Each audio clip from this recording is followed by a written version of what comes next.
4-5 বছর ধরে। গত 4-5 বছর ধরে হ্যাঁ। জায়েদ খানের প্রতি মানুষ ঘুমিয়ে খেয়ে পড়তেছে, তার ভিতরে আপনি একদম আত্মপ্রকাশ করেন। আপনি জায়েদ খান নিয়ে মানুষ বানিয়েছে, আপনি কি বানিয়েছেন? ওনাকে আমি মনের মানুষ বানিয়েছি। মনের মানুষ ঘুমিয়ে কি একটা স্বপ্ন দেখেন?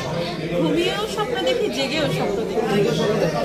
যদি কখনো জায়েদ খানের সাথে আপনি সিনেমাতে অফার আসে, আপনি তো অবশ্যই করবেন। এটা তো অবশ্যই সে আমার স্বপ্নের নায়ক, এটা তো আমার জন্য অনেক বড় পাওয়া হবে।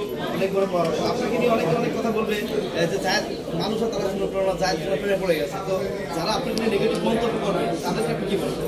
তাদেরকে শুধু একটাই কথা বলবো যে আসলে বাংলাদেশে যে একজন স্পেশাল হিরো আছে তাদেরকে আমার দৃষ্টিকোণ থেকে দেখুন, তাহলে আপনারা আমার মতো ভালোবাসতে পারবেন। আমি যেই ভালোবাসার দৃষ্টিকোণ থেকে দেখি, জায়েদ খান খুব স্মার্ট একটা মানুষ, খুব ভালো মনের মানুষ, উনি অনেক সহজ সরল এবং অনেক কথা বলে ফেলেন সবার মধ্যে, যেটা কিন্তু সবাই বলতে পারে না, সবাই কিন্তু মনের মতো লুকিয়ে রাখে, উনি কিন্তু সব কথা বলে ফেলেন। আর সব থেকে বড় ব্যাপার হচ্ছে ওনার মধ্যে এত সুন্দর ডিগবাজি কেউই দিতে পারে না। আপনি কি কখনো চেষ্টা করেছেন জায়েদ খানের মতো ডিগবাজি দিতে? না, তবে আমার ইচ্ছা যদি ভাইয়া যদি শিখিয়ে দেয় তাহলে আমি জায়েদ খানের কাছে শিখতে চান ডিগবাজি? হ্যাঁ, আমি এটা শিখতে চাই। এটা বলে দেন। জায়েদ ভাইয়া, আপনি যদি সম্ভব হয় আপনার ডিগবাজিটা আমাকে একটু শিখিয়ে দিন। আচ্ছা, তো জায়েদ খানের সিনেমা আপনি আসতে ভালো লাগে। জায়েদ খানের স্পেশালি কোন রূপটা আপনার সবথেকে বেশি ভালো লেগেছে?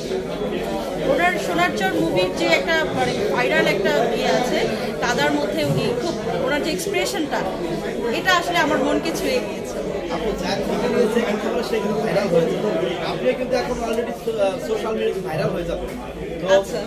অনেকেই বলবে যে আপনি ভাইরাল হওয়ার জন্য জায়েদ খানকে কথা বলেছেন। সত্যি আপনি ভালোবাসেন জায়েদ খানকে? না, এটা আসলে মিথ্যে কথা, ভাইরাল হওয়ার জন্য না, তবে জায়েদ ভাইকে আমি পার্সোনালি অনেক ভালোবাসি, মন থেকে বলছি।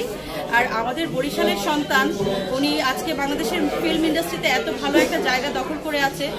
ওনার অনেক কম্পিটিটর তৈরি হবে, অনেকে অনেক কথা বলবে, তবে আমার পক্ষ থেকে একটা কথাই থাকবে, জায়েদ খানকে আপনারা ভালোবেসেই দেখুন, পরে বুঝতে পারবেন ওনাকে ভালোবাসার কি মজা।